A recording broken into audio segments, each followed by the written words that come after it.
نحمدہ ونصلی ونسلم علی رسولہ النبی الکریم۔ السلام علیکم ورحمۃ اللہ وبرکاتہ۔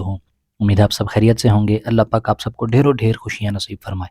الحمدللہ ہمارا سلسلہ جاری ہے جس میں آپ روزانہ ایک قرآنی واقعہ دیکھتے ہیں۔ آج کا ہمارا موضوع ہے آنے والا 17 رمضان المبارک کو جو مسلمان اور کافروں کے درمیان جو واقعہ جنگ رونما ہوا، آج انشاءاللہ الکریم اس کے بارے میں ہم دیکھیں گے۔ وہ مقام کہاں ہے اس کے بارے میں ہم دیکھیں گے، اور اس کے ساتھ ساتھ یہ مقام جو مقام بدر ہے اس کے بارے میں اللہ تبارک و تعالیٰ نے قرآن کریم کے اندر کیا ارشاد فرمایا، کتنے فرشتوں کے ذریعے مسلمانوں کی مدد فرمائی، نبی پاک صلی اللہ علیہ وآلہ وسلم نے کیا دعا فرمائی، اور میدان بدر میں جنگ سے پہلے حضور علیہ الصلوۃ والسلام نے اپنے علم کے ذریعے، علم غیب کے ذریعے کیا کیا ارشاد فرمایا کہ کافر کہاں کہاں مریں گے، یہ ساری تفصیل انشاءاللہ الکریم آج کے ہم اس سلسلے میں سنیں گے۔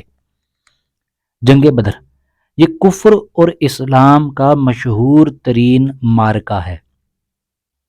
17 رمضان المبارک سن 2 ہجری میں مکہ اور مدینہ کے درمیان مقام بدر میں یہ جنگ ہوئی۔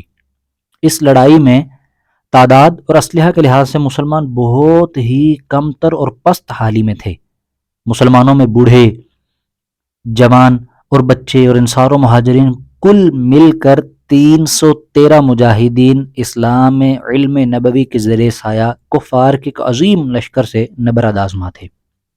زمانے جنگ کی قلت کا یہ عالم تھا کہ پوری اسلامی فوج میں صرف اور صرف 6 زرہیں اور 8 تلواریں تھیں، اور کفار کا لشکر تقریباً 1000 نہایت ہی جنگجو اور بہادروں پر مشتمل تھا، اور ان بہادروں کے ساتھ 100 بہترین گھوڑے، 700 اونٹ اور قسم قسم کے مہلک ہتھیار تھے۔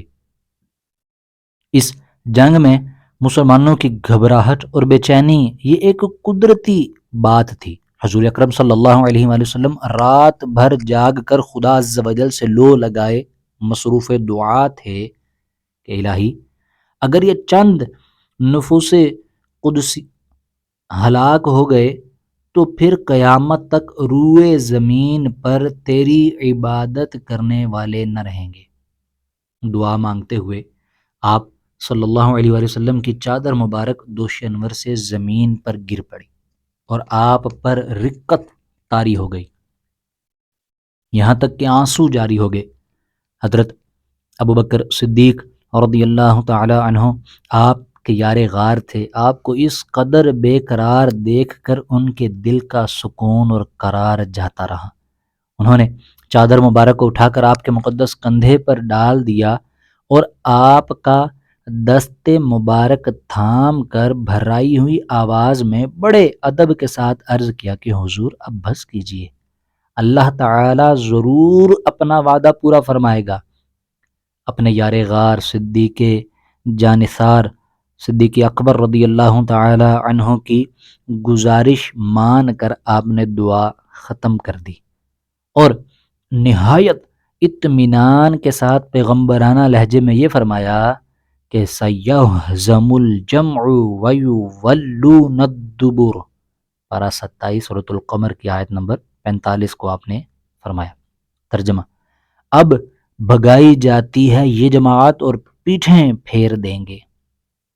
صبح کو حضور علیہ الصلوۃ والسلام نے آیات جہاد کی تلاوت فرما کر ایسا ولولہ انگیز واعظ فرمایا کہ مجاہدین کی رگوں میں خون کا قطرہ قطرہ جوش و خروش کا سمندر بن کر طوفانی موجیں مارنے لگا، اور آپ صلی اللہ علیہ وآلہ وسلم نے یہ بشارت دی کہ اگر صبر کے ساتھ تمام مجاہدین میدان جنگ میں ڈٹے رہے تو اللہ تبارک و تعالی مدد کے لیے آسمان سے فرشتوں کی فوج بھیج دے گا۔ جی ہاں، اللہ تبارک و تعالی نے نبی پاک صلی اللہ علیہ وآلہ وسلم کی مدد کس طرح فرمائی، سبحان اللہ، کہ فرشتوں کو مدد کے لیے بھیجا۔ سبحان اللہ، یہاں ذکر کیا گیا کہ سب سے اعلیٰ فرشتوں کو یہاں پر بھیجا گیا، نشانی والے فرشتے جو 5000 فرشتے یہاں پر بھیجے گئے۔ اللہ تبارک و تعالی نے 5,000 فرشتوں کی فوج جو ہے وہ میدان جنگ میں اتر پڑی اور دم زدن میں میدان جنگ کا نقشہ ہی بدل گیا۔ اس دوران ایک ایسا واقعہ ہوا کہ جہاں مسلمان تھے وہاں پر وہ ریت کی جگہ تھی، وہ ریت تھی، اور جہاں کفار تھے وہ مٹی کا علاقہ تھا۔ اللہ تبارک و تعالیٰ کی طرف سے اس وقت وہاں پر بارش ہوئی جس سے مسلمانوں کو یہ مدد حاصل ہوئی کہ وہ جو ریت تھی وہ جم گئی، جس کی وجہ سے مسلمانوں کا اس پر چلنا پھرنا آسان ہو گیا، اور جو مٹی تھی جو پہلے بڑی مضبوط تھی لیکن جب بارش ہوئی تو وہ جگہ پھسلن بن گئی جو کفار کے لیے مزید تکلیف کا باعث بنی۔ سبحان اللہ۔ چنانچہ 5,000 فرشتوں کی فوج جب میدان جنگ میں اتری تو حضرت علی رضی اللہ تعالیٰ عنہ یہ مہاجرین کا جھنڈا لہرا رہے تھے، اور حضرت سعد بن عبادہ رضی اللہ تعالیٰ عنہ یہ انصار کے علمدار تھے۔ کفار کے 70 آدمی قتل ہو گئے اور 70 گرفتار ہوئے، باقی اپنا سارا سامان چھوڑ کر فرار ہو گئے۔ کفار کے مقتولین میں قریش کے بڑے بڑے نامور سردار جو بہادری اور سپہ گری میں یکتائے روزگار تھے، ایک ایک کر کے سب موت کے گھاٹ اتار دیے گئے، یہاں تک کہ کفار قریش کی لشکری طاقت ہی فنا ہو گئی۔